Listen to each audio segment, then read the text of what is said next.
Alors bonjour à tous, je suis ravie de commencer cette 4e session par de l'imagerie et je tiens plus particulièrement à remercier professeur Fedala de m'avoir conviée à cette belle journée et elle m'a demandé plus spécifiquement de présenter les pathologies congénitales de la région hypothalamo-hypophysaire.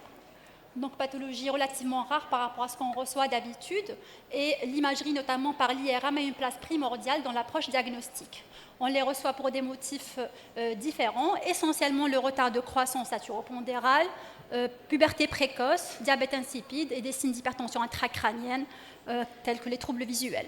Donc les objectifs de ce topo est d'abord de voir le protocole d'exploration, classiquement, l'imagerie normale avec les spécificités pédiatriques et de voir l'aspect radiologique des principales étiologies congénitales. D'abord l'exploration, donc vous avez compris que le scanner a très peu de place dans ce cadre nosologique, d'abord par souci de sensibilité, c'est une technique pas très sensible chez l'enfant et en plus du risque d'irradiation inhérent à la population pédiatrique. L'IRM est plus intéressant de vue de la résolution spatiale plus pointue, de la résolution au contraste et l'analyse fine des structures. On va d'abord réaliser un standard de protocole, donc un protocole minimum qu'on complétera par la suite, un peu à la carte selon ce qu'on recherche. D'abord, comme chez l'adulte, des séquences sagittales T1 avec des coupes plus fines, donc de l'ordre de 1,5 à 2 mm. Puis on va rechercher notre plan coronal avec des coupes qui seront parallèles à la tige pituitaire pour qu'on ait notre hypohyse qui va se dérouler donc telle qu'une encre de bateau. Des coupes encéphaliques chez l'enfant, donc soit du T2 quand l'enfant a moins de 2 ans, vu la myélinisation incomplète, et puis du flair à partir de 2 ans. Est-ce qu'il faut injecter ou pas ? Pas systématiquement, donc ça dépend de la pathologie auquel on pense. Donc 3 situations essentiellement. Si on ne visualise pas notre tige pituitaire, autant non injecter. Si on a un diabète insipide avec un épaississement de la tige, vous l'avez compris, on va penser d'abord au germinum. Et puis lors de la découverte fortuite d'un processus tumoral. Et évidemment, pas de place à l'injection dynamique. Donc d'abord, parce qu'on ne pense pas forcément au microaldénome dans ces contextes-là. Ce n'est pas comme chez l'adulte, on fait systématiquement, lors d'une première imagerie, une injection dynamique.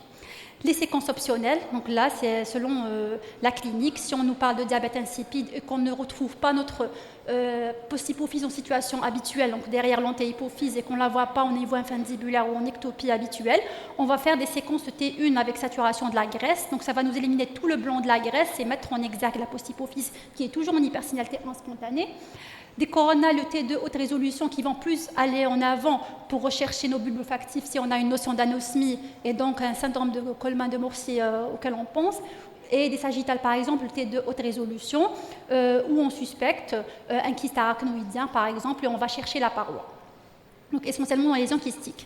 L'imagerie normale, donc brièvement, on a la région hypothalamique avec le plancher du V3, la continuité donc on a la tige pituitaire qui s'avance donc en avant et en bas, qui est fine et parallèle, l'antéhypophyse en avant, la posthypophyse, et donc sur notre coupe couronale, on a le V3 et le chiasma optique là et sur l'intercoupe sagittale.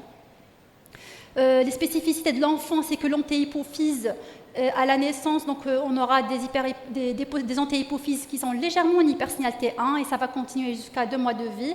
Donc plus tard, ça va devenir en iso-T1, donc ça va rejoindre l'adulte. Et l'aspect du diaphragme qui est bonbon lors des 2 premiers mois, qui s'aplatit avant la puberté et qui rejoint l'adulte après la puberté.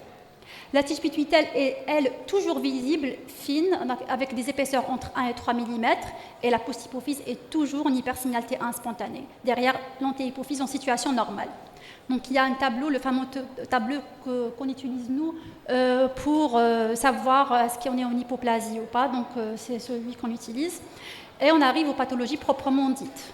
Donc la plus connue, c'est l'hypoplasie ou l'aplasie de la glande hypophysaire. Donc l'aplasie est extrêmement rare. L'hypoplasie est définie par une diminution de la hauteur de l'antéhypophyse par rapport à l'âge, donc en corrélant l'âge à la hauteur de l'hypophyse, avec une loge céliaire qui est soit de taille normale ou dysplasique. Généralement, c'est des enfants qui se présentent pour un retard de croissance, mais aussi on peut, sans notion biologique, retrouver des hypoplasies radiologiques.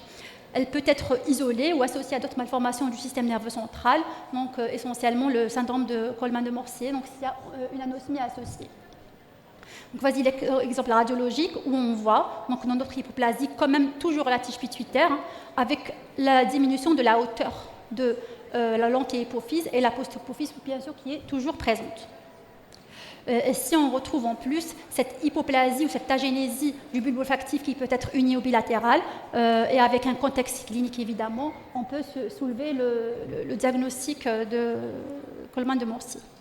Le syndrome d'interruption de la tige pituitaire, donc 3 paramètres, une tige pituitaire qui est fine mais continue ou bien interrompue, une posthypophyse qui est absente, donc on va chercher l'hypersignalité inspontanée qu'on ne va pas retrouver au niveau habituel, et on va le chercher sur la ligne médiane, donc il peut être accolé à l'infundibulum, et l'antéhypophyse qui est réduite de taille. Évidemment, on va rechercher les malformations de la ligne médiane associée.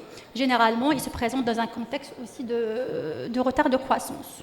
Donc radiologiquement, on aura notre absence, donc dans sa forme complète de la tige pituitaire, on peut avoir des petites tiges incomplètes, la posthypophyse qui va arrêter sa progression au niveau de l'infundibulum en hyper-T1 spontané, et notre antéhypophyse qui est diminuée de taille. Donc ça peut s'intégrer aussi, notre hypoplasie, elle peut s'intégrer dans un cadre syndromique, essentiellement la dysplasie septo-optique, où on va rechercher les anomalies encéphaliques au niveau du crâne.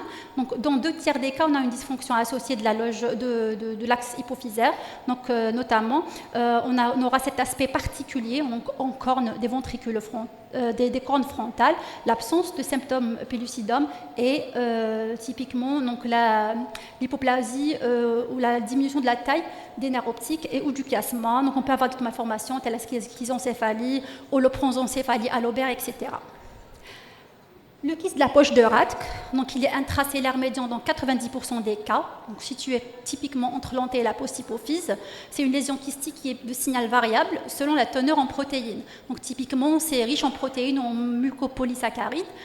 Donc ça aura un aspect qui est spontanément en hyper-T1 et en hypo-T2, mais on peut avoir des formations kystiques pures, et c'est là qu'on aurait un peu de soucis par rapport à la corrélation avec les craniaux, et là aussi c'est quelque part une indication d'injection, parce que typiquement ou théoriquement, on aura un rehaussement de la paroi dans le crânio-pharyngium et pas de rehaussement dans la poche de Rathke, et pas de calcification aussi.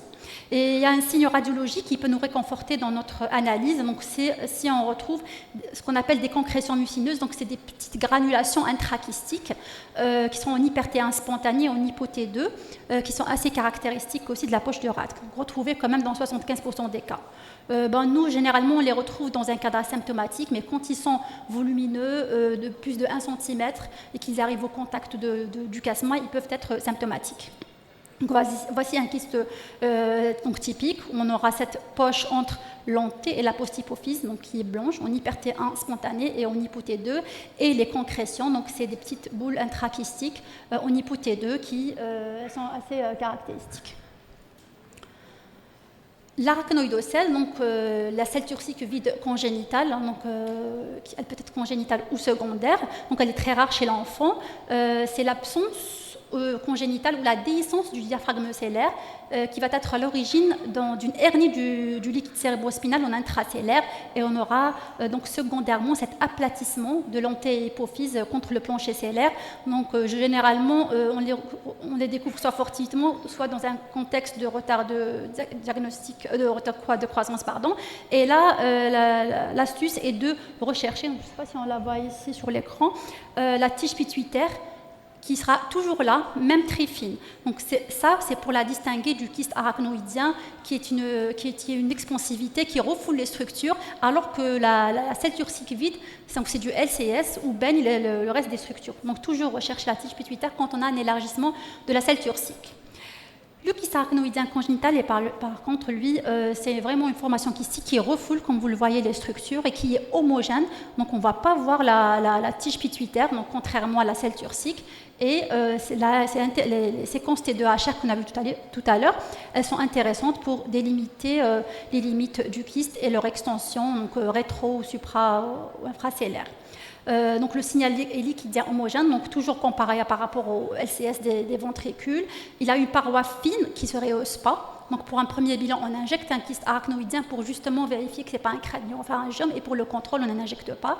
Et donc, comme on l'a vu tout à l'heure, il n'y a pas de tige pituitaire qui est en son sein. L'amartome hypothalamique, donc il va nous être adressé surtout pour soit une puberté précoce, soit des crises gélastiques dans le cadre de l'épilepsie. Donc il s'agirait de lésions donc, de substances blanches normales en situation anormale.